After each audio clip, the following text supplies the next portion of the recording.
Months ago, I had a chance and a privilege to meet Rob through a Google Hangout at a leadership conference. We spent about 20 minutes with him, and everyone, the delegates, especially the ladies, could not stop talking about him for the whole entire conference. So this year, we have him in person, 90 minutes, a speech and Q&A. I really strongly encourage you guys to get ready your questions. I'm sure you guys will probably have a lot of questions to ask him. And I can guarantee you that he's going to rock your world and get you all inspired to start living an epic adventure of your life. So maybe, just maybe, one that's worth screening in your 50th birthday. So ladies and gentlemen, a very big round of applause for our adventurer, our plenary speaker, Mr. Rob Lilwall.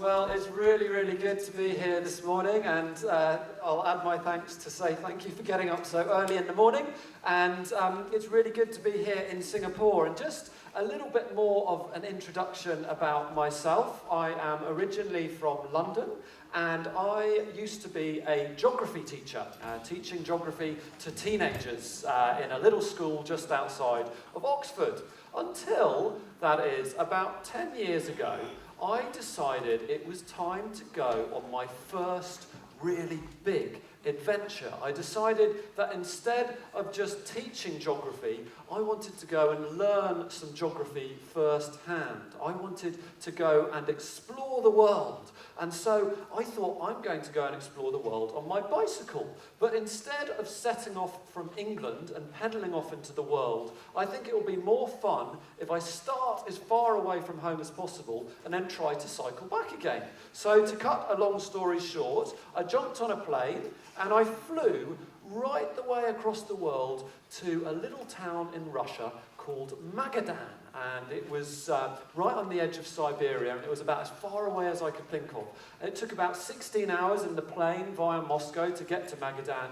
Then I got there, I got off the plane, I took my bicycle, I started cycling, and eventually it took me just over 3 years to get back home again. And I had all sorts of adventures along the way. This was the route I took, starting up there in Siberia. It took 3 months. Then I went down through Japan, up through South Korea, down through China to Hong Kong. That took about a year, but then I decided to take a little detour. So I kept on heading south, down towards Australia. That took about 1 more year. And then I came back up through Singapore, hooray, and then up through Southeast Asia, through places like Tibet, South Asia, Central Asia, the Middle East, and then finally there you can see into Turkey and home through Europe. So that is the story I'm going to tell you today, and I'm going to have to move reasonably fast to fit 3 years into just over an hour. But like Eric said, there will be plenty of time for questions at the end, and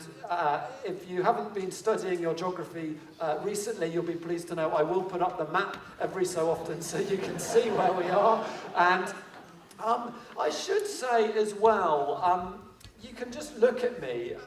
I'm not a particularly tough guy. I'm a pretty normal looking guy. I'm not super strong. I'm not super brave, any of those things. And to do this journey, I realized as I set off, it was probably more important what was in my mind, what was my attitude, far more than any of my natural abilities. And as a bit of a metaphor, sometimes I think the whole of our lives as a little bit like a very, very long bicycle ride, because we have good days, we have bad days, we have tough times, we have scary times, but we have to keep going, trying to get to our goals along the destinations of life. So I'll reflect a little bit on those attitudes of adventure as we go along.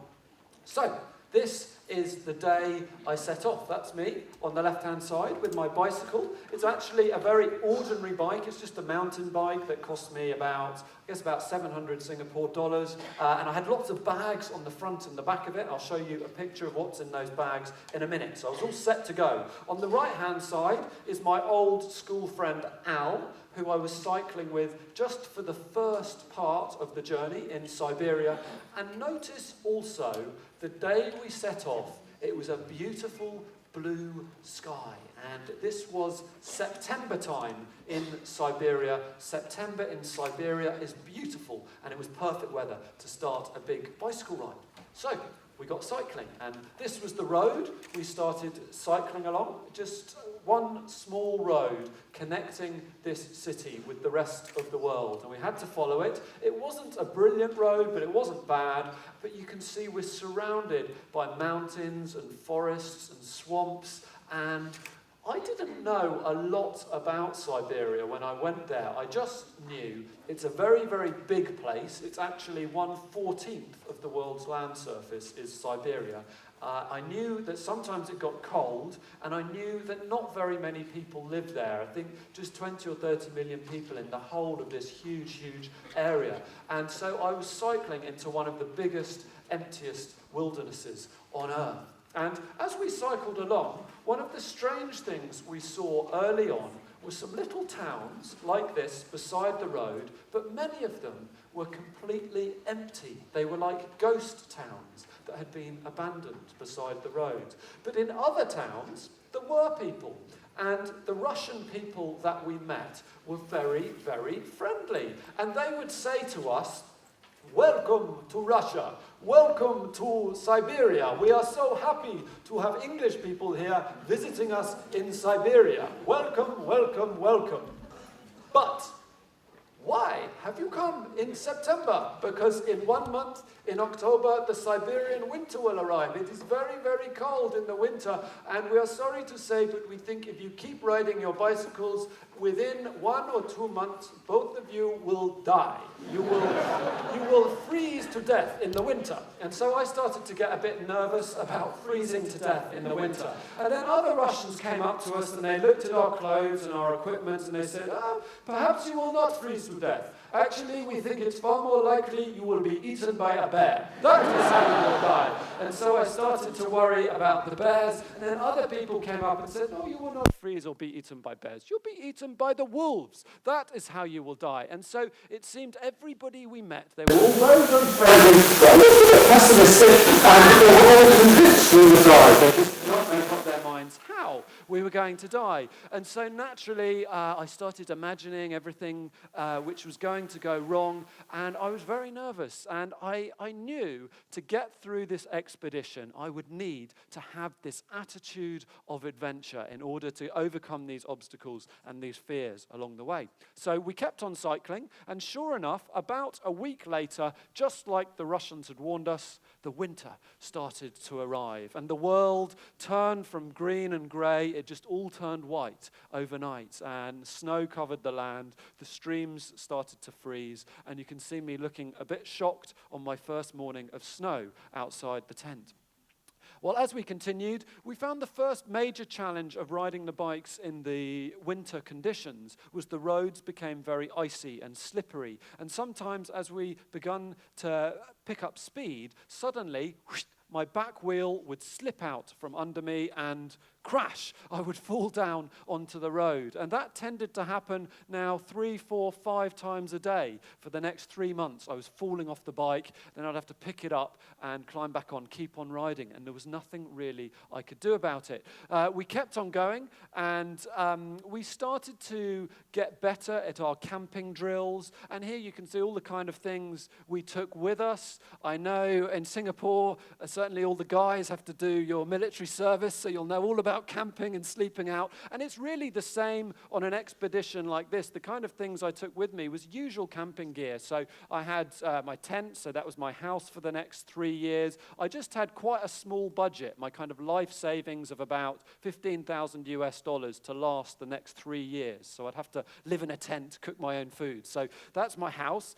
There's my bedroom, a nice warm sleeping bag and roll mat. Down here is my beautiful little kitchen, which was a petrol-powered stove, and I carried always enough food to get me to the next town, wearing lots of clothes to keep me warm. There's my head torch and a nice warm hat. And then in my other spare bags, I carried other important things, such as a toolkit, so I could fix my bike if it broke. I carried a first aid kit, so I could fix myself if I broke. And then I also had some luxuries. This was just before Kindles were invented, so I had a big pile of books. I tried to read a book a week week if I can. So I had a big pile of books. I had a Bible. I'm a Christian, which is a very important source of strength for me. And then I had a few other luxuries like a camera and take little videos and photos and a music player so I could listen to music as I cycled. After about 2 weeks, we arrived in this town. It's the town of Susumun. And on the map, it was the final proper town before we entered the real wilderness, where we could see for almost 1,000 miles ahead, there was almost nothing. A couple of little villages towards the end, but a lot of it was just completely empty. So we stocked up with about 2 weeks' worth of food, and we continued onwards on this really, really empty stretch of road with the mountains and the snow and the ice starting to loom ahead of us. And one of the first new challenges that now occurred was that the roads started to deteriorate. And if you look at my feet down there, you can see I've just climbed off the bike and I'm pushing it down this very, very bumpy road. And funnily enough, in Siberia in the summer, it's actually very hot. So the whole place becomes very swampy.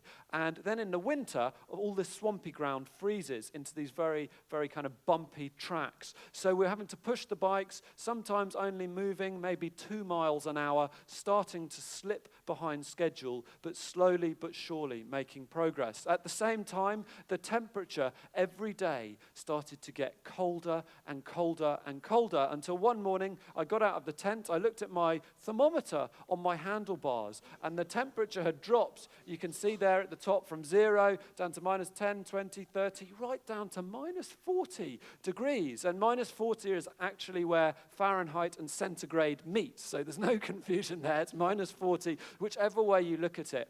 And if you're interested to know what it feels like at minus 40 and you've never experienced it, a little experiment you can try when you go home later is open your freezer door, put your hand in to get your ice cream out.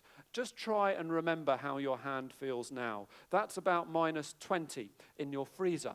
So now I want you to imagine doubling how cold your hand feels, down to minus 40. You got that? And then I want you to keep your hand in there for about 6 months and see how you feel. And you're beginning to get an idea of what it's like in a Siberian winter. It's very, very cold. It remains cold for a very, very long time. Of course, there are challenges to surviving in these temperatures. One of the biggest challenges is just staying warm.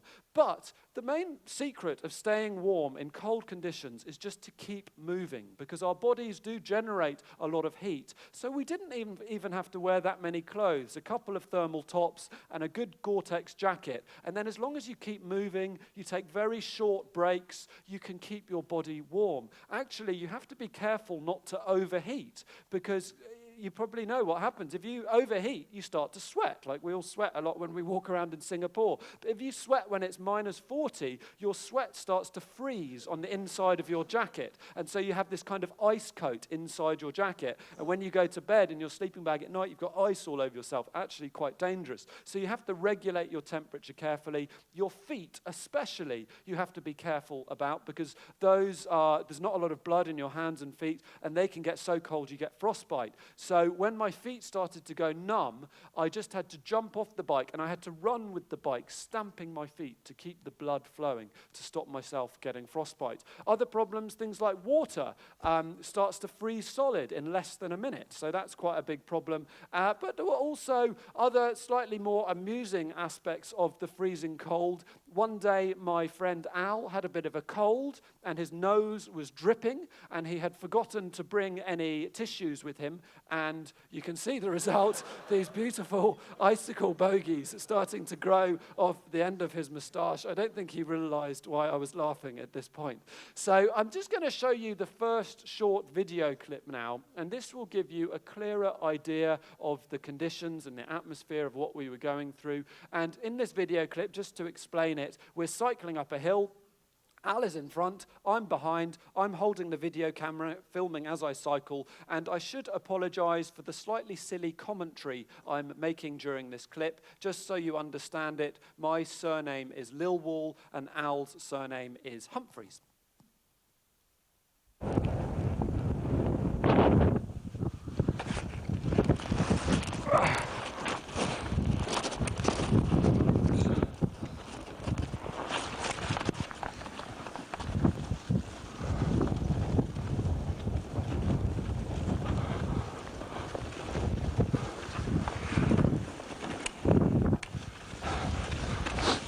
Lovely. Temperature -19. Lilwall gaining on Humphreys on the outside of the bend. The great cycling marathon. And Lilwall taking the lead. Humphreys looking very unhappy about this. Oh, Humphreys doing some extra effort. Oh, but Lilwall.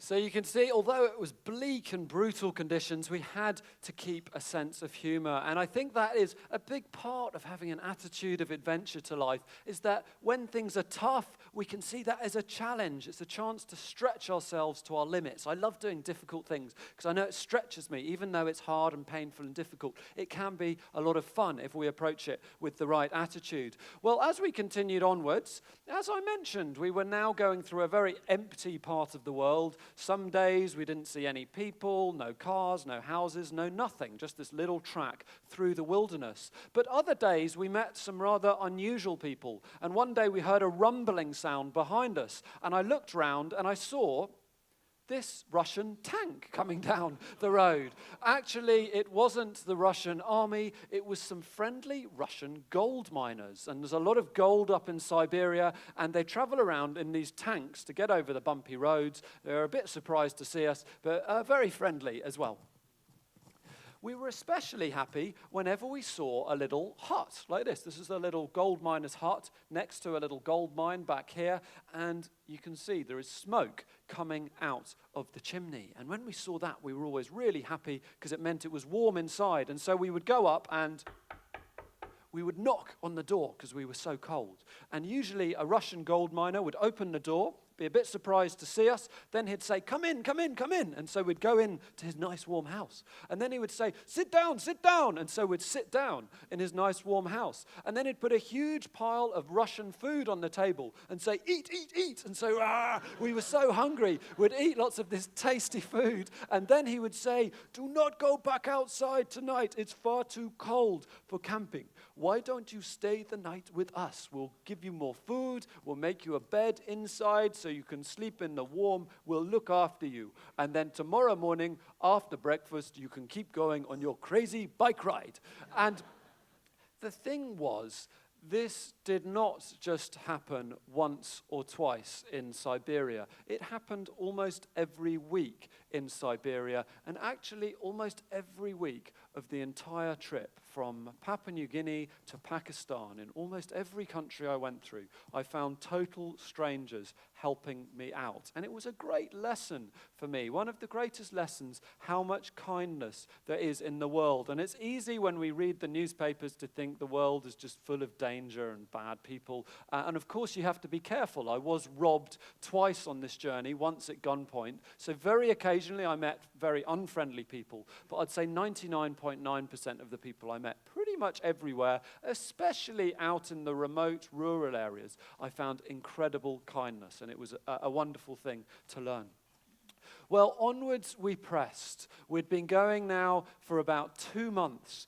I had a very, very long way to go. I had a really big goal on this trip. My big goal, my long-term goal, was cycle home to England. But that was so far away, my big long-term goal. It was actually quite demoralizing to think, I've got to keep going. You know, I'm not even, 2% of the way home yet.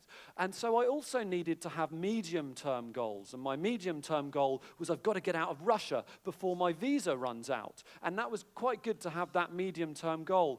But I realized we were behind schedule for our medium-term goal, so we realized we had to break it down to our short-term goal. And that eventually we worked out every day from this, we did a calculation from the map, every day from this point forward, we have to cycle 67 miles. We have to do that. That is all we're going to think about. Let's not worry about the long-term goals. Let's just focus on today's goal, because that we can manage. And so from that point on, to get back on schedule, we would get up up at 5 in the morning when it was dark. We'd cycle all day through the ice until we hit that 67-mile daily goal. And sometimes it was even 11 o'clock at night because it took so long to cover the distance. Then we'd put up our tent, camp, next day, do it again, every day hitting our daily goal. And we pressed onwards, and eventually we made it to the coast, just with about a day left to spare on our visa. We made it down to the sea and caught a ferry across to Sakhalin Island, which is that,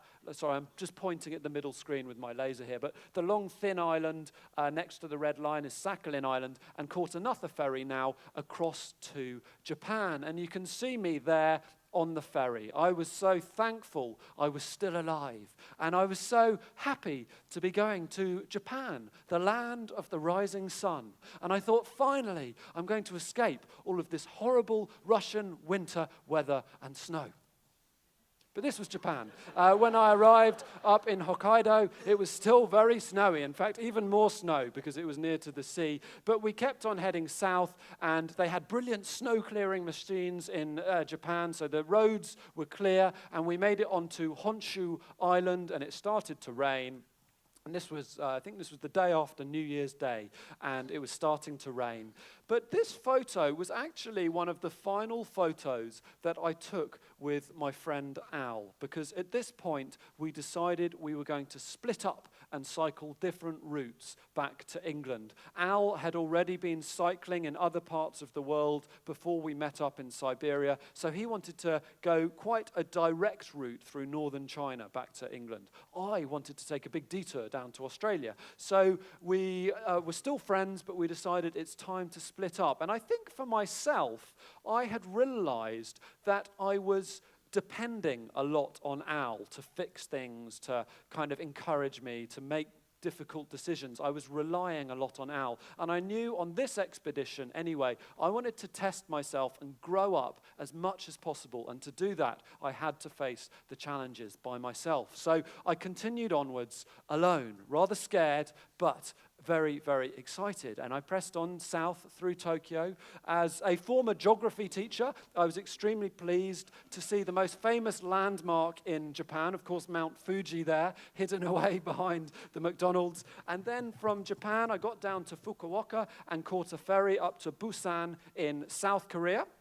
And spring was starting to arrive, and it was beautiful weather in South Korea. Cycled up to Seoul, which I took quite slowly, really fun cycling, nice people. And then from Seoul, I caught a ferry across to Tianjin in China and started to head south through China. And I should point out that's not me. I haven't been collecting bags. That was a farmer I overtook on my way south. And I continued now in really glorious weather, starting to get quite warm. And China, I have to say, is a brilliant country for cycling. It's not always the first place people think of for cycling, but it's brilliant. The roads are good, the mountains are beautiful, the people are friendly. Sometimes everybody's a bit too friendly. Everybody stops their car and takes pictures, but it was a lot of fun, lots of history, and I really enjoyed cycling through China until about 1 year into the trip, I made it down, you'll probably recognize, to Hong Kong.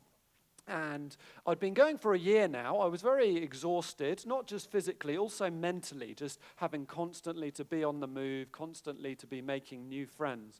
And so I decided to take a bit of a break in Hong Kong. I had some old friends there, so I stayed with them. And it's actually, I think, key to adventures, but also key to life, is what I would say is called practicing self-care. We have to look after ourselves, don't we? And I was listening to a radio program yesterday, and they were talking about just how more and more management expertise these days is beginning to recognize how workers, sometimes we all push ourselves too hard, and our performance actually starts to deteriorate if we over push ourselves. And it's the same in athletics. When athletes train too hard, their performance goes down. And it was the same on this expedition. I had to take care of myself, take breaks. Sometimes I took a week off when I got to a big city. In Hong Kong, I actually ended up taking a few months off. I got a job, and I was starting to plan the next part of the expedition. And now I was trying to head down to Australia.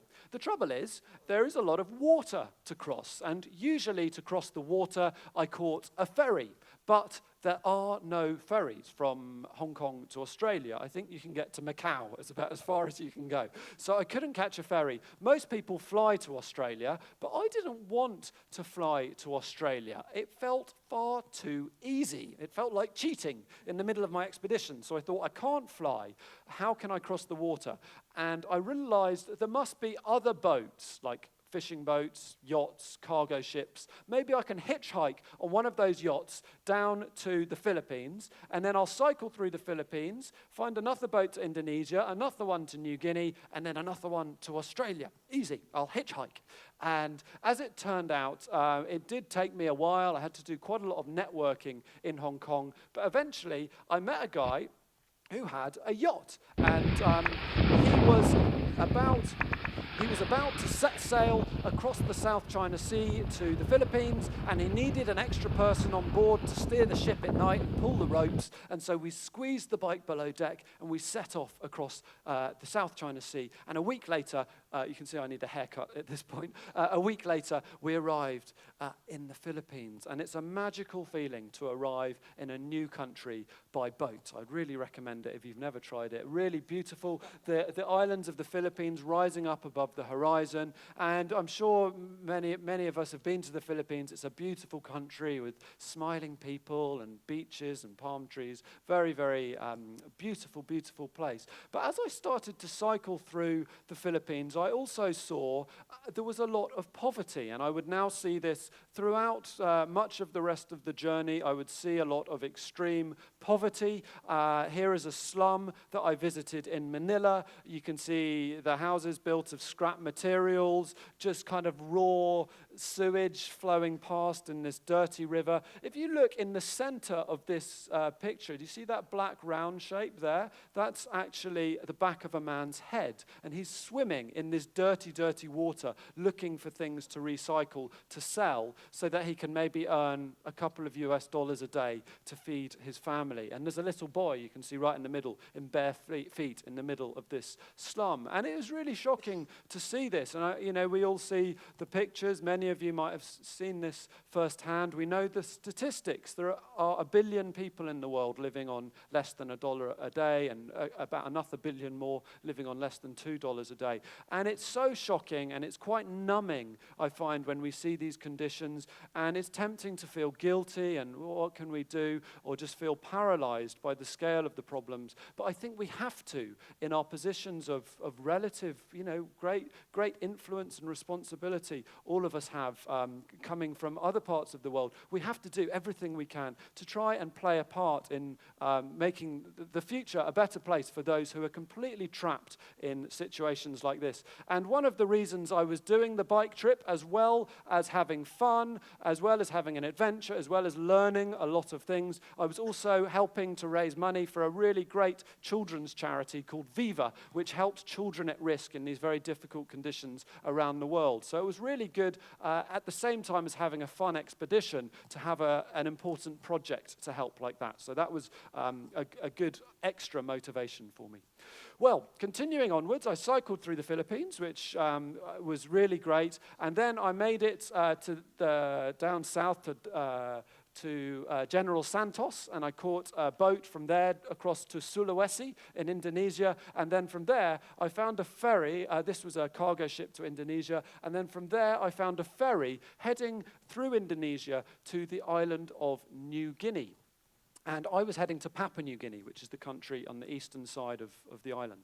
And as I traveled throughout this journey, I didn't carry a computer, and iPhones still were not invented, so I would stop off at internet cafes en route to do my research. And I knew it was very important to do first-hand research. I couldn't just rely on the newspapers. I had to try to find people who lived in the places I was going and ask them for first-hand advice. So whenever I got to an internet cafe, I'd send emails to all my friends, and I'd I'd say to everybody I knew, does anybody know anybody living in this country? And usually I'd get a reply back from like friends of friends, or friends of friends of friends who lived places. And just before I got to Papua New Guinea, I got a reply from a friend of a friend who lived there. And this is what he said in his email.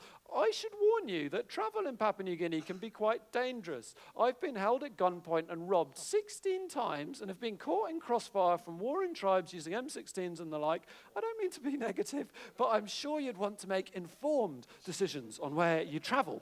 Well, once again, I was terrified of what lay ahead, and I prepared myself as best I could. I did some more research. I got another email which just said, expect the unexpected. I mean it. And I didn't know what that meant, but I was expecting the unexpected. I said a prayer, and I crossed the Indonesian border, dressed in my kind of oldest, dirtiest clothes with my messy beard, heading into Papua New Guinea, hoping I would get through it okay. Well, the first big challenge was that the roads started to deteriorate, and I suddenly found myself cycling through little paths in the jungle with no maps, no road signs, and I was terrified that I would get lost in the jungle. But after a couple of days, I came down a little muddy road, and I came to a village, lots of houses on stilts next to a river. And then somebody stepped out from behind a house, and another guy stepped out. One of them was holding a big bow. The other one was wearing a baseball cap, and they invited me in to stay the night in their house. So in I went. That's Yagi in the middle, and on the far right, that's his cousin Anderson. And they were really friendly. They fed me cooked plantains for dinner, and then we were discussing my route, and I was saying how terrified I was I would get lost in the jungle and nobody would ever see me again. And then they said to me, look, Rob, if you're so frightened of getting lost in the jungle, tomorrow when you set off, why don't we come with you? We will walk with you and show you a path out of the jungle. It will take you back to the sea, back to what we call the beach road. And it's a road running along the beach next to the sea. Follow the beach road all the way to the next town. You can't get lost. And I thought, that's a great idea. So the next day, we set off walking together, and it was brilliant to have company again. And you can see Yagi had this enormous knife, so I also felt a little bit safer.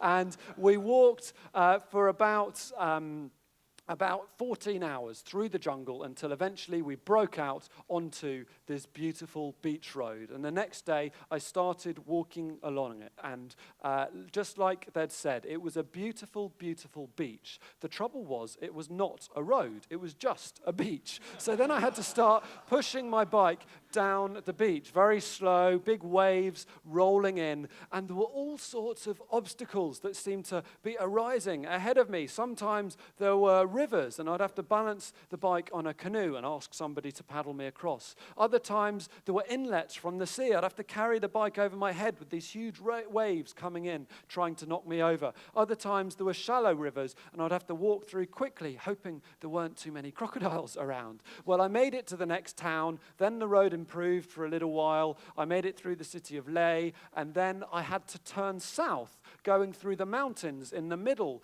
of the island, which it was only about 100 miles, but we thought it would take about 2 weeks to get through these mountains to the south coast. So I found some new friends. That's John on the far left, and on the right, that's Tom. And these guys, I gave them some money to be my guides and show me through the mountains. So we set off, walking into the mountains, really slow going, pushing the bike, carrying the bike. We took it in turns. And if you look up above, the sky is now filled with clouds, and the rainy season had started to arrive. And as we pressed onwards through the jungle, the big trouble was the rivers started to flood, and they were no longer just shallow rivers we could walk through. They were turning into thundering torrents. And as we went deeper and deeper into the mountains, the rivers were getting higher and higher to the point where they were getting so high we started to get trapped and cut off with different rivers all rising all around us, and we got stuck and we started to run out of food, and eventually we had to abandon our effort to get through the mountains, go all the way back to the village where we started. To be honest, at that point, I by this point, I'd been away from home now for 1.5 years, so I was very homesick. I was just feeling totally exhausted, mentally and physically. I was feeling a little bit ill. I later found out I had caught malaria, but I didn't know it at this point. I was running out of money. I was hungry and fed up of eating sort of the food we were eating.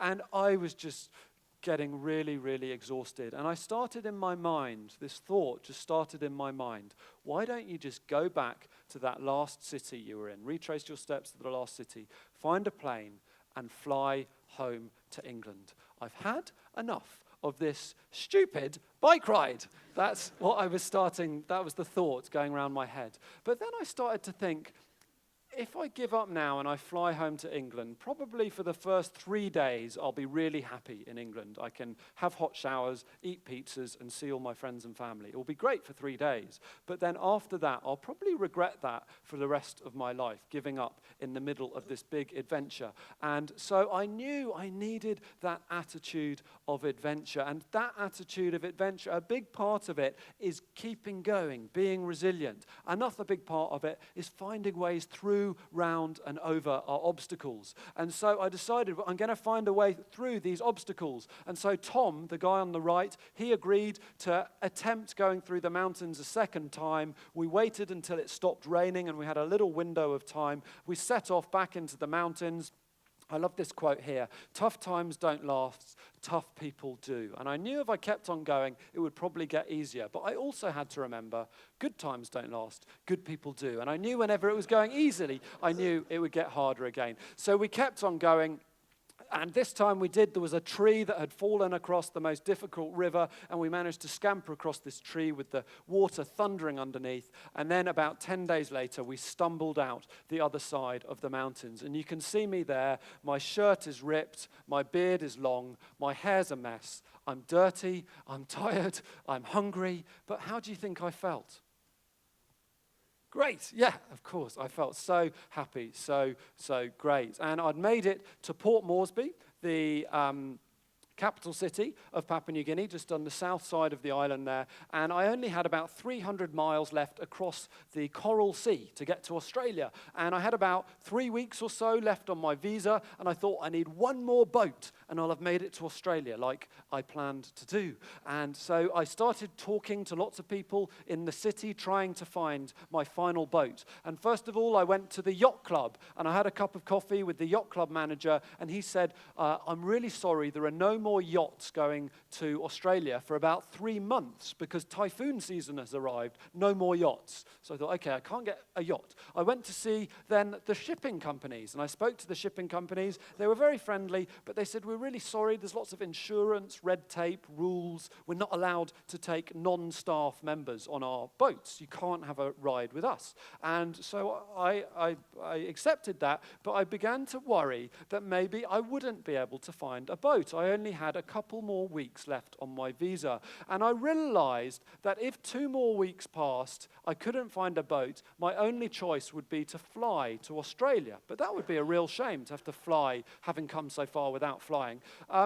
So I said to myself, I need to try everything I can. I'm going to go crazy with my networking in this city, ask everybody I can, meet everybody I can, try to find this boat. There must be a boat I can hitch a ride with. And then if I try my hardest and I still have to get on a plane after 2 weeks, at least I can say to myself, I tried everything I could. And so from this point onwards, I started to go crazy with my networking. I was staying with some international workers, and they invited me along to lots of parties, so I always said yes. And I went along to all these parties. I'd meet everybody, and I'd say, oh, by the way, I'm looking for a boat to Australia. Can you help? And everyone was very friendly, but they said, sorry, we can't help. And then I went to see the British High Commissioner at the consulate, and he was very friendly. He gave me a cup of tea, but he said, sorry, I can't help you with boats. And I even, in the end, went on Papua Papua New Guinean TV on the evening news, and I talked about my adventures, and at the end I said, oh, by the way, I'm looking for a boat to Australia. Can anybody help? And nobody got in touch. And now I was down to about a week left on my visa,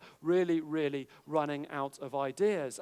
But to tell you what happened next, I have to go back in time about a year, back to when I was in Shanghai. You see up at the top of the map is Shanghai. And a year previously in Shanghai, I had met another English cyclist called Ed, who was cycling around China. I told him about my plans, and he said, when you get to Hong Kong, you should meet this guy I met there. It's a guy called Angus. He's really nice, and he works in shipping.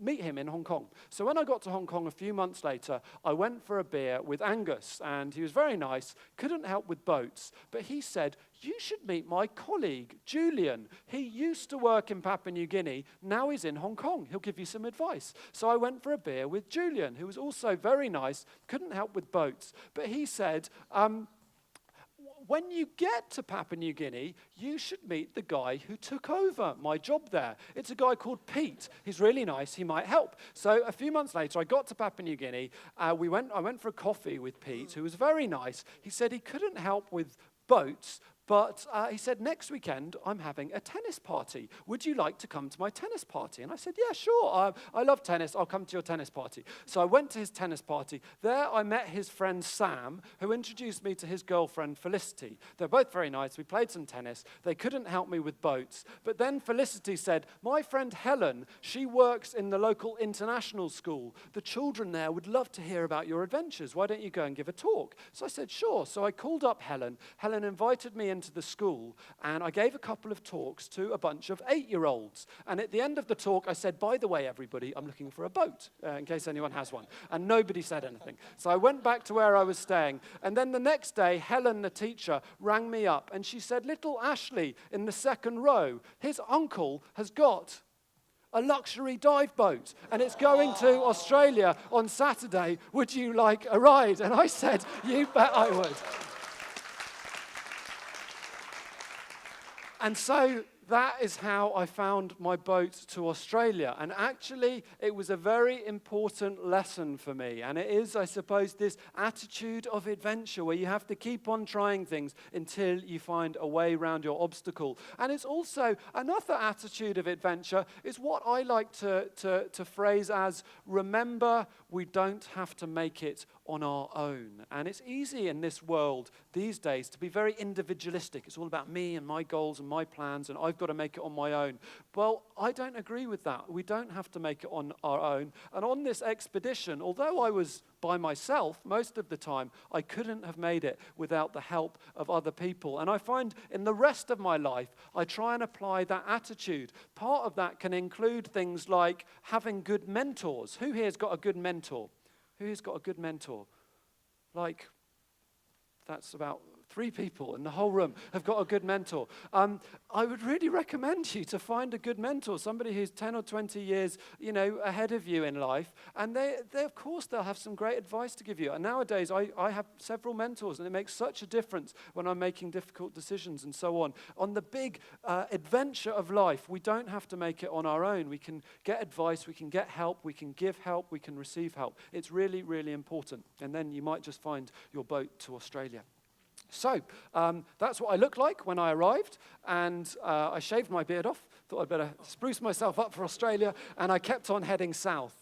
All sorts of adventures to have. I was heading clockwise, so from Cairns up in the top northeast, heading down to Sydney, Melbourne in the south, and then across to Perth. So doing a half lap of Australia, all sorts of interesting animals to look out for, kangaroos and camels and marmots and of course, snakes, and I had to be careful because the snakes sometimes would sunbathe in the middle of the road, and I'd be cycling along, daydreaming, and I'd suddenly have to swerve around a snake. And it's funny because often people ask me a good question, but a very popular question about these expeditions is, what happens when you meet a dangerous animal? Or what happens when you meet a robber? Or, what happens when it's so cold you almost die? Those exciting questions. But do you know something which was far more dangerous statistically to me? If I was going to be hurt or killed on this journey, do you know the most likely risk I faced?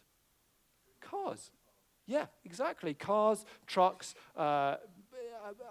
buses, those were the number one danger. And it's the same, you know, cycling in Singapore or walking in Singapore. That's our number one danger in life, isn't it? Probably just a very nice person looking at their text messages. That's probably the most likely person to injure me on this trip. And I had to keep my risks in perspective. And it's great to take risks in life. But so often when we think about risk taking, we start worrying about one thing and we're not really keeping the big picture and thinking and doing our research and thinking with a really clear head about what the real risks are. And often we can take far more risks than we realize without actually the risks being as big as we think. So I had to look out for the traffic, ride carefully, keep my wits about me. I made it down to Sydney. It was my first time in Australia. Very magical moment, riding past the Royal Opera House, and then through Melbourne and Adelaide, and then onto what is called the Nullarbor Plain, which is this big, empty expanse in the south of Australia. It's kind of a semi-desert with nobody living on it apart from 2 or 3 petrol stations. And so I cycled onto it. It was maybe 800 miles wide, very, very empty. And as I cycled onto it, rather to my surprise, I saw somebody walking towards me, which was rather strange because it was so empty ahead. And I got up to this guy. He was pushing something in front of him. And I met him, and it turned out it was a Japanese student on his gap year. And he had decided it was far too easy to ride a bicycle across Australia. So he was going to walk across it, pushing all his things in a baby buggy in front of him. And as far as I could see, the baby buggy was just loaded up with biscuits and cookies. And so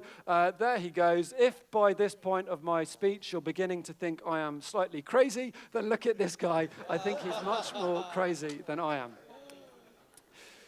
Of course, I had to fix punctures. I had about 1 a week as I traveled on. I could do basic maintenance. But after about 8 months in Australia, I made it to Perth. And this time I did get on board a big cargo ship, which took me up, hooray, to Singapore. My first time in Singapore, which was brilliant. I stayed a week here with friends, took a bit of a break, and planned the next part of my expedition. And then headed north into Malaysia, through the lush fields of Malaysia, crossed the border up through Thailand. And it's easy to think I was chatting with Oliver earlier. Where's Oliver? Oliver, at the back during breakfast. We were chatting about like the extreme moments of this expedition, and people often love hearing about the Siberia and Papua New Guinea, those extreme moments. But a lot of the trip was actually fairly straightforward. I had to get up in the morning, cycle down a nice smooth road for 100 kilometers or 150 kilometers, that kind of distance, and then I'd find a place to sleep. I'd go to sleep, get up the next day, do it again, and nothing really happened. It was just kind of beautiful riding, but nothing really happened. And in a way, those times, especially when they went on for several weeks, were actually almost as difficult as the really exciting places like Papua New Guinea, because it was more of a mental game to deal with that monotony. And I think it's the same in life, that often in life we have our exciting moments, but then life might be quite calm and nothing really happens. And it's almost dealing with the monotony of an office job, of going to work every day, nothing really happening. But we have to keep pushing through those. We still need an attitude of adventure to get through those, to keep our eyes open to the great opportunities which can suddenly come up when nothing really is happening in life. And those moments are just as important as the really exciting moments. And then suddenly, for example, I would see my first elephant in Thailand, and so I'd have to have my camera ready. And so those exciting moments still came along, but I pressed forward through Southeast Asia. It was very, very hot, and so I was starting to sweat a lot, lots of kind of sweat dripping into my eyes as I cycled, all over my face. And then I crossed into Cambodia, where the roads were very dusty, and if you combine a sweaty face with a dusty road, you get a dusty face, and continued through Laos and then into Vietnam, where lots of motorbikes to look out for, and then crossing back into China, into Yunnan province, and climbing up now into the high mountains of Tibet, the region of Tibet, and right up in the Himalayas. It was the end of winter, so it was still pretty cold, and as I climbed higher, it got colder and colder. The altitude meant that the oxygen got thinner and thinner. This is a side-on profile. I was going from right to left, and You can see some of these passes were over 5,000 meters high, many of them over 4,000 meters high. But then you'd go all the way back down to the Yangtze River, then up again and back down to the Salween River, up and down, all the way through Tibet. Really exhausting, gasping for breath on those high passes. One day I climbed up this pass. It took me 6 hours to get to the top. For the last couple of hours, I was just pushing the bike, just kind of gasping for breath as I slowly went higher. And then I got to the top and I looked out across the next valley, and the wind was howling in my face. I was just sort of staggering around, and I looked out, and about 50 miles away, I saw that mountain there in the distance, which is, of course, Mount Everest. And I was so happy to see Mount Everest on a clear day from the Tibetan side. And if you've never managed to do it, I'd say once in your life, if you have the chance, try and see Everest with your own eyes. It's a really magical moment. I was just sort of shouting and dancing. I was so happy to see it.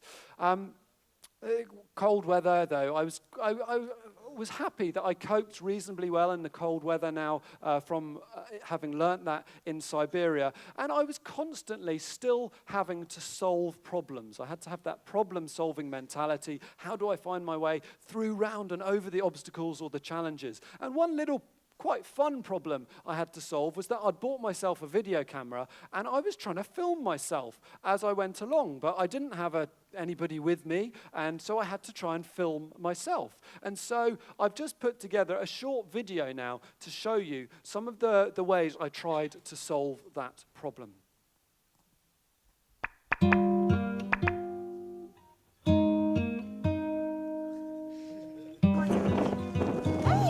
Hello. Right, well, climbing up to this pass, and we've got a bit of a blizzard on. I just dodged a checkpoint, so there don't seem to be any more cars coming up here, but a bit of a blizzard, but it's only 600 meters higher, about 13-kilometer climb and then down. So I think it'll be all right, but it'll be good to get over this pass. It's about 3:30 in the afternoon, so I've got about 4 hours daylight. Okay, taxi Delhi. Sometimes it's all I think about. Oh, late at night, I wonder why I don't believe that I'm there. And I know I've got a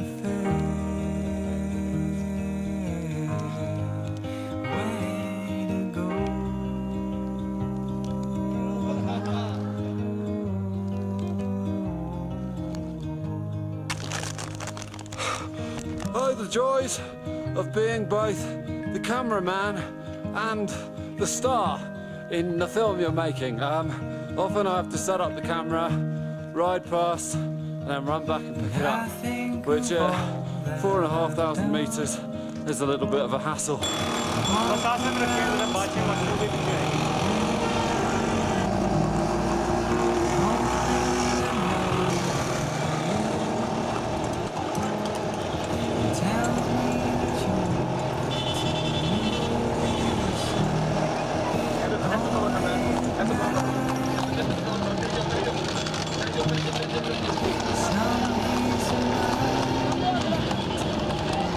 कमाल का shot दे दिया आपने।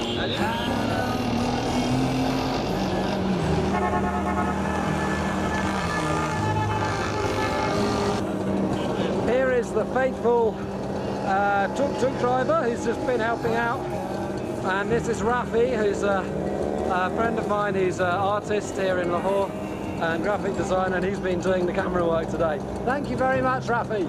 Yeah. So you get the idea. I had to be a bit out of the box there, solve the problem.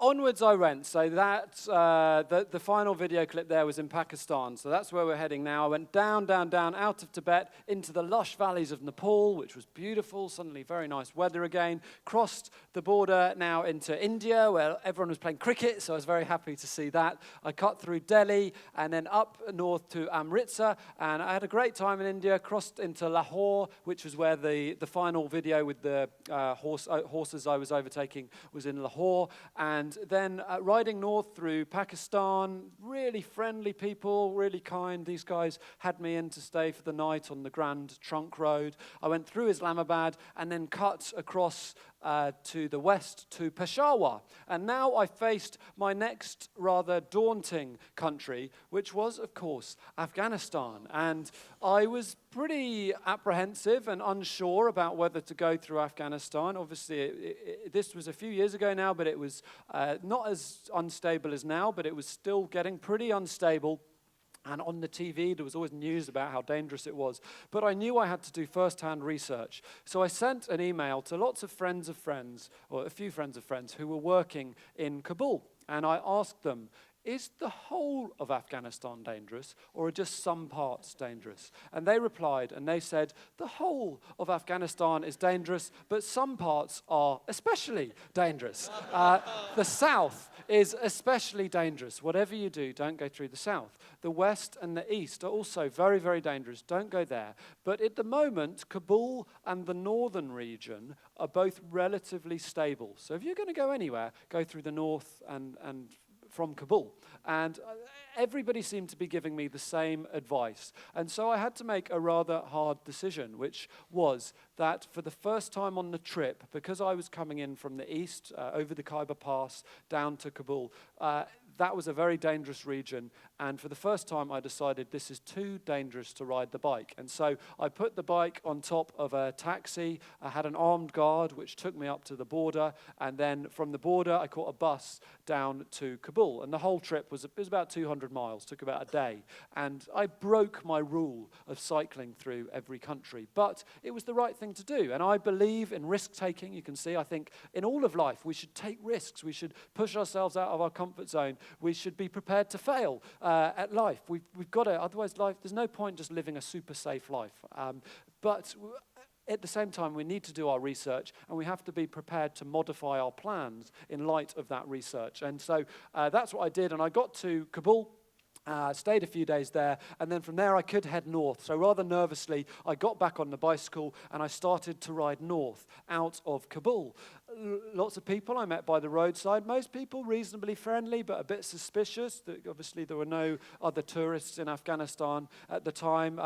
Sometimes I felt I had to move on quite quickly in the villages when people didn't seem very friendly, but most people were very friendly but inquisitive. I've made sure I found safe places to sleep each night. I traveled only in daylight. I went through the beautiful Hindu Kush mountains, quite near to where Alexander the Great crossed the Hindu Kush about 2,300 years ago, and soldiers by the roads, tanks blowing up, sitting next to the roads. And I think even more than fear, I just felt sadness as I went through Afghanistan, thinking for all these decades how much these people have suffered, and we can only hope and pray that one day peace will come.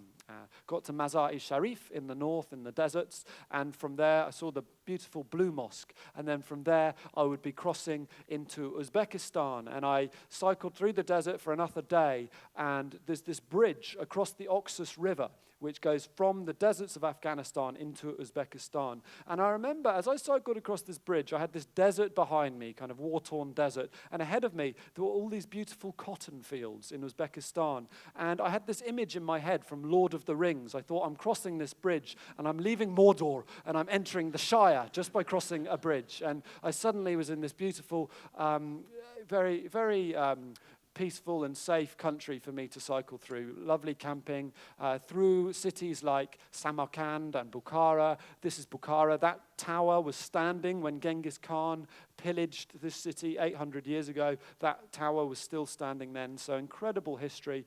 And I cut through Turkmenistan to the south and then entered perhaps my final slightly scary country of the journey, which was Iran. And this is actually a government building in the city of Mashhad, where I entered Iran. And on the side of the building, it said, "Down with USA." And on the right-hand side, that's the Ayatollah Khomeini, who back in the 1980s, he used to say, America is the great Satan of the world, and England is the little Satan of the world. So I was wondering, what will this country be like?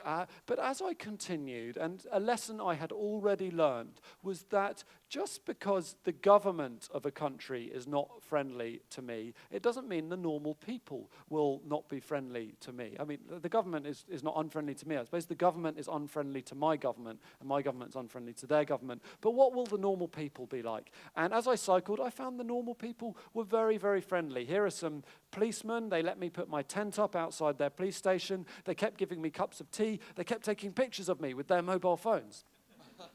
This was a bicycle mechanic, and as I cycled past his shop near to the Caspian Sea, he saw me coming and he waved me down, so I stopped. And he looked at my bike and he said, "Your bike really needs some repairs. Why don't you bring it into the shop? I'll repair it for you."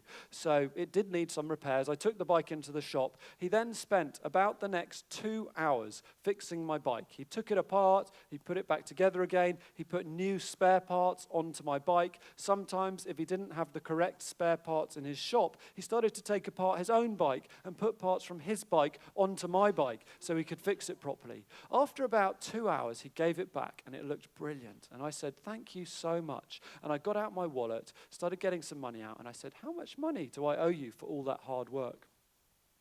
And he said to me, "No way. I'm not taking your money because you're a guest in my country, you're a visitor in Iran. I refuse to take your money." And I was so moved by that because this guy, he didn't know me, he wasn't very rich, and his country hates my country, apparently. and yet, he was helping me like that. And I think this guy, I always remember, just because he really sums up that kindness I'd been shown throughout the journey, and that big lesson, we don't have to make it on our own. And I hope I am learning from people like this, learning to be more kind myself. Well, onwards through Iran. Can you see what those are? Somebody say sheep? No, they're donkeys. You can see their little ears poking out. Donkeys carrying hay down the road. And from Iran, I crossed into Turkey, cycled through Turkey, which was beautiful, then into the European Union, up through Greece, caught a ferry across to Italy, cycling past some of the great landmarks like the Leaning Tower of Pisa. I crossed the Alps.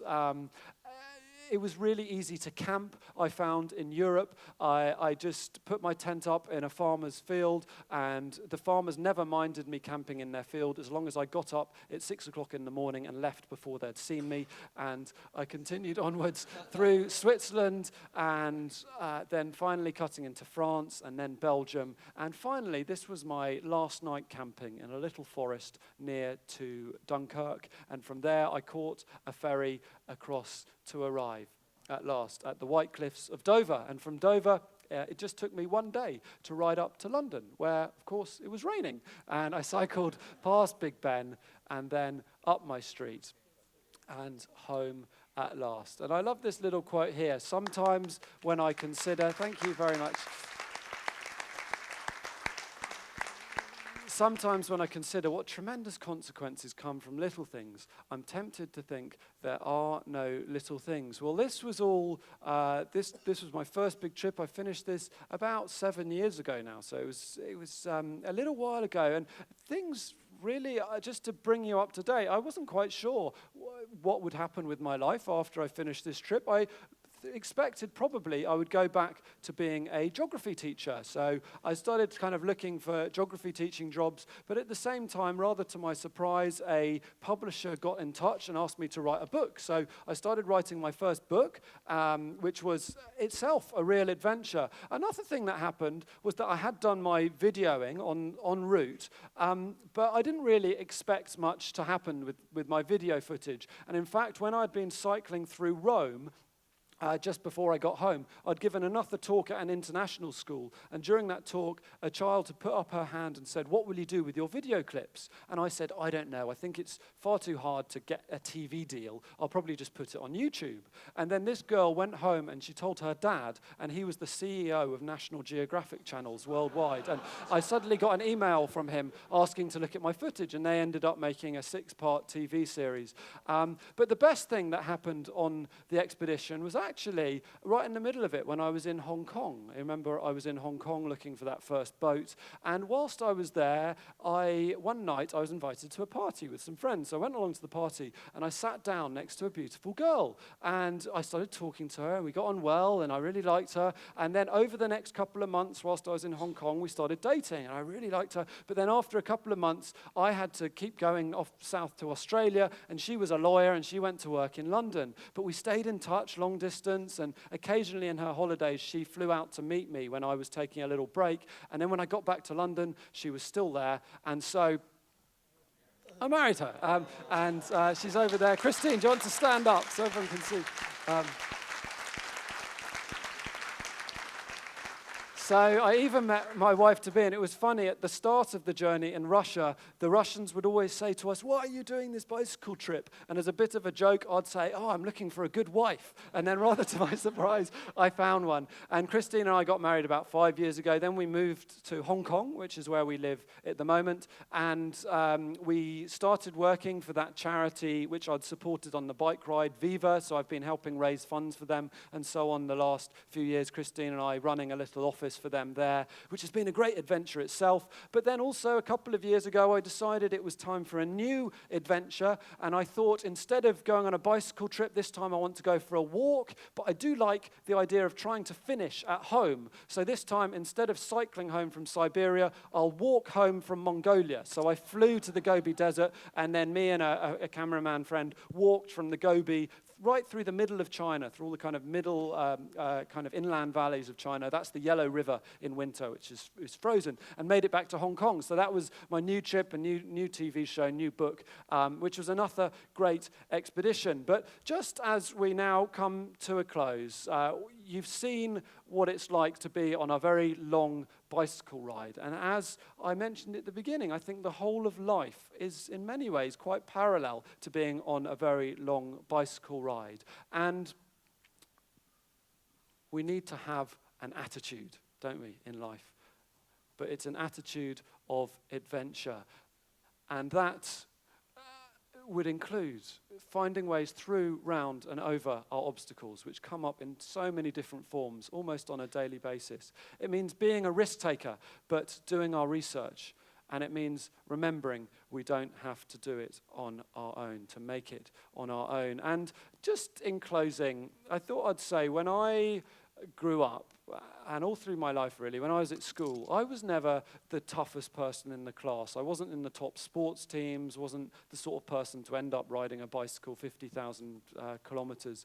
I was never a super clever person. I was usually middle of the class. I wasn't the sort of person to end up writing books. And I was never a very brave person. I used to be the person in the class frightened to put their hand up and ask a question. I used to get frightened of things very easily. And if I'm honest, I still do get frightened of things very easily. But I've found by having the right attitude, having an attitude of adventure in life, I've been able to achieve far more than I thought I could. And I'll just close with this J.K. Rowling quote. It is our choices that show what we truly are, far more than our abilities. And that's my website. If anybody, come and get my card afterwards. It'd be great to meet you.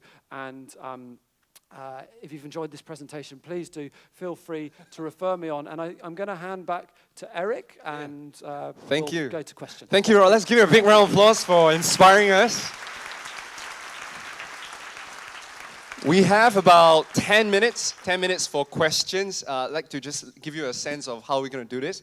There are microphones at the corridors, at the aisle, so you can come up to the front, and ask your question. Otherwise, you can raise your hands, and we'll pass a microphone to you. Now, there is actually an incentive. There's a prize. He's going to give a book to the best asked question. And who's going to be the judge? Of course, the wife, right? Wife knows best. That's a very smart choice. Yeah. So you will help us decide, Christine, who is the best question. Okay, who would like to start first? Okay, sir, could you give us your name, where you're from, and your question? My name is Un. I have a question for you. Now, when you started a trip, you have nothing to lose. You're single. Now that you're married, would you do that again when you have something to lose? Great question. I mean, I did have some things to lose, I suppose, at the start of the trip. But I think as we get older, the stakes get higher in a way, don't we? As we get older, now I'm married. Christine and I don't have children yet, but I think as you get older, it does get harder to take risks, and maybe we get a little bit more sensitive to the risks of life as we see tragedies go on around us. So the honest answer is I probably wouldn't ride through Afghanistan. I would think very hard before I went through Papua New Guinea. I think most of the rest of the trip I'd still do, because I think most of those other risks are manageable. But maybe a couple of them were, maybe at that stage of my life I was prepared for it, but maybe not now. I wouldn't want to do those. Yeah, it's a good question. Yes, sir. Yeah, please. We'll have the guy at the extreme end first, then we'll go to you. Oh, yeah. Yes, good morning, everyone. My name is Wyman. I work with people with some disabilities, and I always have this question to ask, right? We can't walk, we can't see, and we can't cycle. What kind of advice would you give to these people? How would they be able to cross all these hurdles, right? Given that they want to travel like what you did around the world.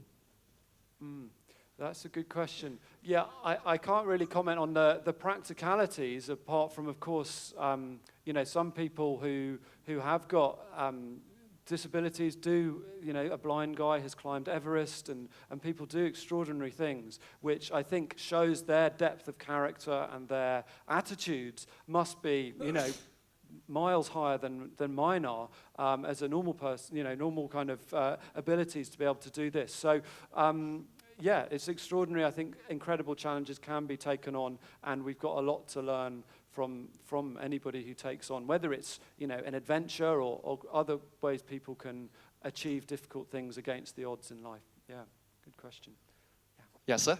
Hi, my name is Prabhu Rob. I don't have a tough question for you. I don't have a good question for you. But I'm just curious, having traveled 50,000 kilometers, you didn't travel even 5 inches to your left and 5 inches to your right. I'm just wondering, but you are an amazing speaker, non-stop speaker, but you didn't even cross 5 inches on either side. Yeah, well, there was a screen here, so I didn't want to block the screen for these people here. So I did plan that. Sometimes if it's a different venue, I might walk around a little bit more. But, Thank you for that tip. Yeah. Yeah. Is there anybody else? Yes, sir. Yes. Can I? Yep, yeah, of course. How did you get your directions correct in Siberia when there was no landmark and no one else to help you? Yeah, how did I navigate? And in some countries, it's obviously very easy with just a road atlas. Usually, I would buy. In Siberia, there was this road. It's called the Road of Bones because it was built by Stalin's prisoners back in the 1930s, and so many people had died building it. And when people died back in the 30s, their bones would just become part of the road. So it's a very kind of haunted road we were following. But sometimes it was quite hard even to find it going through the forests and things.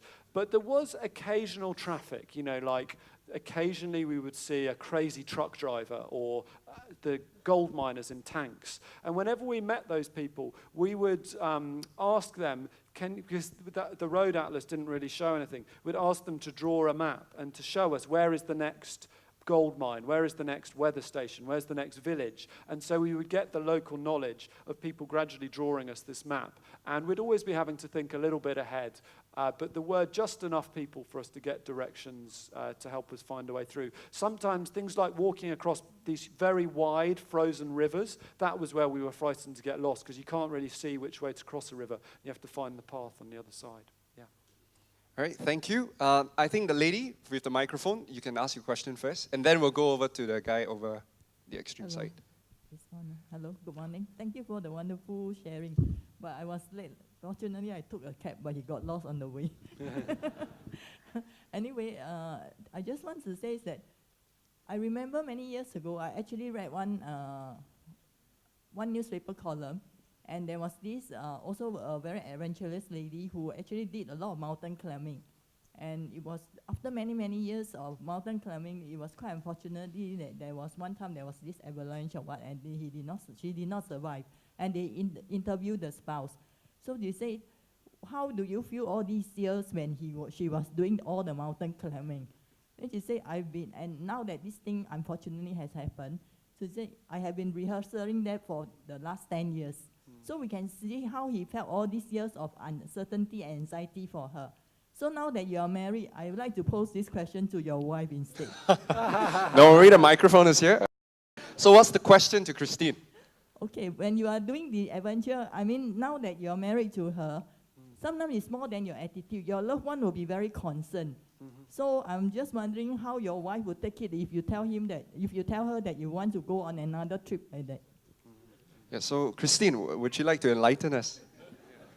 This might be the best question. I think, no, that's a great question, and I think that's something a lot of wives, not just adventurous wives, but you know, like Rob's friends in England, they are in the army, and you know, there's a lot of risks that a lot of people will take. I think Rob is done with his 3-year adventures. Let's just put it on the record. The latest one he did was a 6-month walk, and I knew that China was relatively safe. And you know, we did talk on the phone every day. It's much easier now than back then. Back then was just a bit crazy. I was just a girlfriend. I didn't really know what he was doing. I was too busy being a lawyer. So I think maybe in the future we can do something together. So at least, you know, I have some control over the risks that we take. Yeah, thanks. Thank you. You know, Rob, talk about finding the right people in your team, right? Okay, and yes, come, Ronald. Thank you, Rob. Rob, I just want to, sorry, let me continue. I just want to say that in life it's more than the attitude. Sometimes you also have to consider the people around you. So I think that's also one factor that we must always factor in. Yeah, definitely. And just to speak to that, I mean, my parents, a lot of people ask, like, what did your parents, before I was married, what did your parents think of this trip? And my parents, it wasn't easy for them, and I was very aware that they, of course, did worry about me. But I had to say to them, you have to trust my judgment, because I know much more about the situation and about the risks than you do. You can't just watch TV and then tell me I can't do it because it's too dangerous, because you haven't done the research. You don't know what I'm doing. So my parents, to their great credit, they trusted me. And I tried to manage the risks in a way, like, for example, making that compromise, catching the bus in Afghanistan. And the reality is life is a risky thing. I mean, we could just live in our apartment for the rest of our lives, but that's not the point of life. And I've had friends who've died in traffic accidents just having a normal job. I'm sure we all have, and that's a tragedy, or got ill and so on. And life is risky, and we have to get the balance between, you know, being responsible, thinking about our loved ones, but also living a life which is a real life. So it's a balance, isn't it? It's a great question. Rob, Oh yeah, Ronald. I can't ask your wife the before and after, because she didn't know you before this epic experience of yours. So if I were to ask probably the next person closest to you, who know you very well, probably your parents, right? Mm-hmm. And after this life-changing experience, if I were to ask your mom and dad, you know, how has this whole thing changed Rob Lilwall, the Rob Lilwall that I knew, the before and after, that inner transformation, that this whole experience has sort of changed you in any way? It's a great question as well. I think, I can't really answer. I should ask my parents that. I've never actually asked them. I'll let you know. I mean, for me, I think the way it changed me is, I think it gave me a much more of a can-do attitude, because before this trip, if you had told me the places I would go through, I wouldn't have believed you. But I think gradually I just learned, just because you feel frightened, or just because at first glance something looks impossible, it doesn't mean it is. If you approach it gradually, make those decisions. So I think that can-do attitude of adventure. I think it also gave me more perspective on life. When I set off, I don't think, I was young enough to not really take seriously the fact that one day I would die. You know, when you're young, you sort of think, you don't really take that seriously. But doing this trip, sometimes going through scary places, I started to realize, wow, life is quite long, but it's also quite short. And so life you know, it is an adventure, and we've got to make the most of it, not just sit around. So I think getting that big perspective on life as well. All right, we have 2 questions. We'll start with the gentleman over here, and then we'll continue with the lady, okay? I think he's been standing for a while. Sir, your question? Hi, thanks, Rob. My name is Patrick. Actually, my question is very similar to the one you just fielded. You're not a geography teacher now on the stage. Certainly, you're like no geography teacher I ever knew. So what did you really discover about yourself? In what ways have you grown? And what do you take forwards into the next journey that you have? I know your wife might have a view on that. But what things do you now take forward differently from what you've discovered about yourself on this journey? Yeah, I think, discovering, again, it's such big, deep topics, isn't it? And I'd encourage you to get the book where I sort of process that a little bit. But I think, about humanity as well, and myself, I saw the good and the bad of humanity. I saw wonderful kindness, but I also saw a lot of cruelty, people being cruel to each other, occasionally people being nasty to me. So I saw that in humanity. I also saw that in myself. I saw I'm maybe a bit braver than I thought I was. Sometimes I'd be kinder than I thought I was. But also, sometimes I saw myself being very selfish or very cowardly. And I saw the extremes of both humanity and my own heart, I suppose, was another, more kind of philosophical bit of learning. In terms of how I approach life differently now, I think, a big project for the last few years has been raising money for a charity, which is a really tough job. It's a really important job, I think, but it's hard because you're kind of out there selling, trying to get people to give their precious money to help children, and that's really hard, and we've needed the same sort of attitude of, overcoming fears, asking ourselves when we face a risky conversation, like what's the worst that can happen? Somebody might be rude to me, but that's not the end of the world. How do we find ways around these problems when it looks impossible? So all those things, when I talk about these attitudes of adventure, I really do. When I'm facing a tough time, I go through the attitudes of adventure and I think, okay, that will allow me to keep going. So I think it has helped me. And so it's come from quite an authentic place, these ideas. All right, thank you, Rob. This lady, please. Hi, Rob. I'm Pui Ing. I just want to say I really enjoyed the talk that you had. I had the pleasure of actually cycling up to Manali and Leh over 600, 700 kilometers, up to 5,000 over meters, and that's. I just want to thank my husband Heinz, who got me there when I started only starting to cycle. As Singaporeans, I think. Many of you would know what is just riding on the East Coast, coastway. And I was just learning to ride a bicycle, and my husband taught me. And I have to say, there's always a lot of fear when I first started it. So I also rode with him from Sapa, and we came down through Laos, and over also about 600 kilometers. So I have 2 questions, or rather one question I want to ask is, I think it's in your book, but probably how did you finance and fund this trip? And I would love to take a year or more away to do things with my husband. His dream is to become an adventurer. But I guess we are a little bit short on a runway, but I think we can still do this. So with a lot of things that's happening around the world, I would love to go to Siberia. It's a beautiful place. I think it's about, now that you're also married, if you were to go with a lady to places like that, what kind of things, because you went with a guy. As a woman, I'm always worried, right? I would endanger myself, even if I have a strong husband like him next to me. But in terms of precaution and risk, is there something that you would share so that, people like us can go on such trips? And lastly, I think to the audience, I just want to make a comment that life has so much, we all have such great potential in us. And if we only to take something and do something dangerous every day, that life will be so much more wonderful. Instead of being caught up in the daily job, I think we must make time for that to enjoy that life. Thank you. Thank you. Thank you for your comment. Let's give her a big round of applause. Yeah. So Rob, to the questions. Yeah, it's great. You and Christine should talk, because Christine is just getting interested in maybe an expedition sometime. So, I think, For ladies, there are slightly bigger risks, but I do know, I know single girls who've cycled across China, and they've been fine. If anything, the communities they experience are even more protective. When a single girl comes into their town, they'll want to take her in and look after her even more than a single guy with a big beard.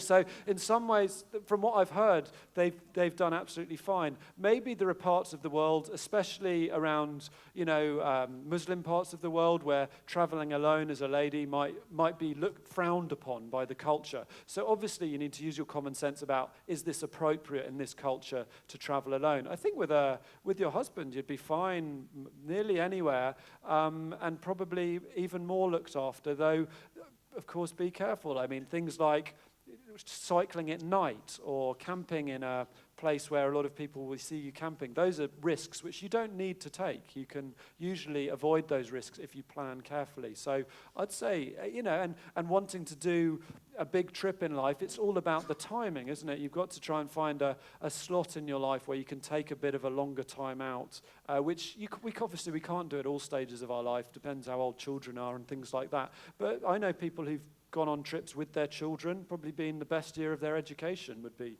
cycling across the country. So it's good to think, your husband's nodding. Finances, that I had to live quite cheaply. So I had about $15,000 saved up for 3 years, so about $5,000 a year, which is a lot cheaper than just paying my rent at home. And I did eat quite cheaply, so I'd cook instant noodles. I'd eat whatever was cheap in the country I was in. So somewhere like China or India, you can just eat quite cheaply in restaurants. In Australia, it was great. First thing in the morning, I'd go to a supermarket, buy a big 2-litre tub of ice cream, eat it for breakfast, and I'd cycle all day. So it's perfect. Cost about $2. So you can eat whatever you like, and you can eat cheaply, and you can sleep in a tent or stay in local accommodation. And you can live for a long time without a lot of money when you have to. So. It's a good weight loss program, right? Yeah, You can perfect. consider. Yeah, exactly. Yeah. Okay, now we are running out of time, and we're just going to take 3 more questions, 2 from you and 1 from this gentleman. Keep your questions short and brief, right? So yes, your question. Hi, my name is Nachi, and I really enjoyed your talk regarding the adventure, and I'm really inspired to persevere more. I have a question regarding the kindness you felt and encountered in your journey. In wealthy urban centers, we have kindness campaigns. Even here, we used to have Smile campaign. So in your journey, was the kindness very spontaneous in rural areas compared to wealthy urban centers? And what is your advice, how to make it more spontaneous in everywhere, wherever humanity is? Wow, yeah, that's tricky, isn't it? But definitely, rural areas, it tends to be the friendliest. I think places away from the cities, away from the tourist areas, that's where there's the greatest hospitality.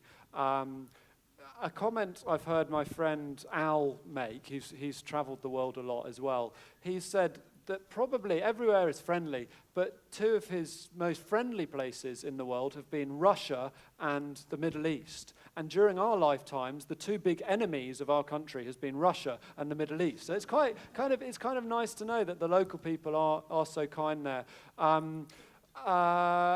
Yeah. Western Europe, funnily enough, I didn't find so friendly. The only time I was refused water, like I'd go into cafes and petrol stations throughout the trip to get water, the only place I was refused was in Western Europe, just before I got home, which was very sad to me.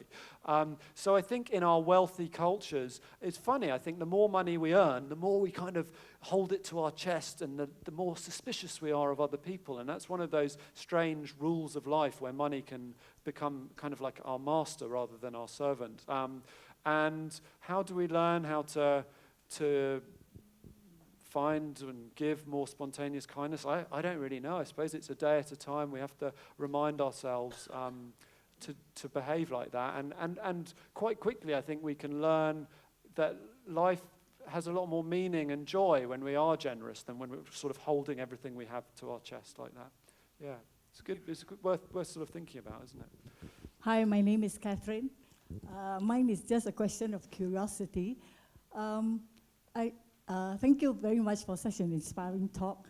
The thing is, I noticed that you don't seem to have any communication problems, although you traverse so many countries, you know, so many nationalities. How do you do that? Does everybody speak English? Yeah, I don't speak all those languages. In some countries, you know, there'll always be a few people around who can speak English. I could use a bit of sign language, so like hungry, sleepy, tasty, you know, those kind of things would help. Something else I used, which was very helpful was what I called my magic letter. And that was a letter which was originally written in English, which when I got to a new country, I'd try to find an English teacher or somebody who could write it out in the local language. And then, so for example, just before I got to China, a friend translated my letter into Chinese and I printed it out. Then as I cycled into a little village in China, I'd be surrounded by a big crowd of people, all of them very suspicious, who's this strange Western guy. And then I'd get out my magic letter and I'd give it to them and they'd read it. And it said something like, hello, my name is Rob, I'm a teacher from England, I'm exploring the world, I'm having a wonderful time, everybody is very, very friendly, especially here in China. Everyone is so nice. You know, please help me on my way. And they'd read the magic letter, and it was like magic. They'd suddenly stop being suspicious, and they'd sort of invite me inside and things like that. So just people knowing what you're up to makes a huge difference. Yeah. Okay, thank you. Thank you. We can consider having that when we're on the tour. Yeah. All right, last question. Yes, sir. Rob, thanks for sharing this journey with us. Just one question. Throughout the journey, you've met a lot of nice people, very kind ones that, of course, left some mark in your memories. Did you ever try to get in touch with any of them apart from Christine? Well, that's a sensitive question in front of Christine.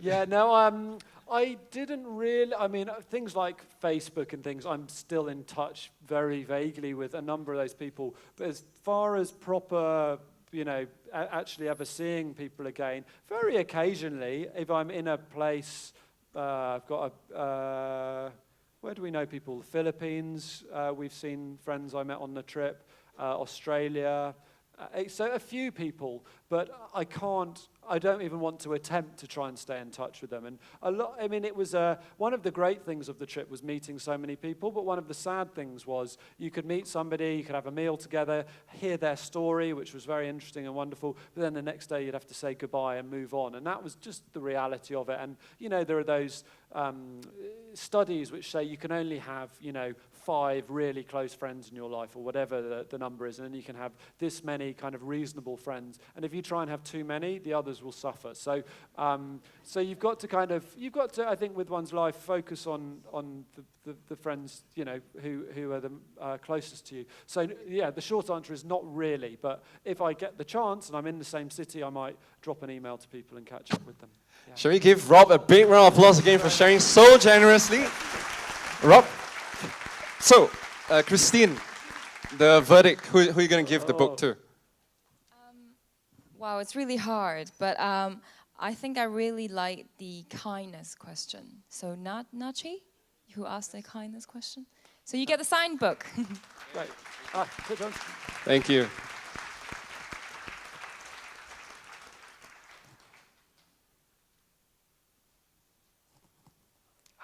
Oh yeah, you come up. Fantastic. Okay. Photo. Yeah. Thank you. Thanks a lot. You know, Rob, I just got an idea. I think we should set up an adventurous wife support group. I think there will be a market for it. Yeah, no, thank you, Christine. Stay on stage. We got something for you. Can I invite our Executive Director of SIM, Mr. Ronald Tan, on stage to present you with a token of appreciation.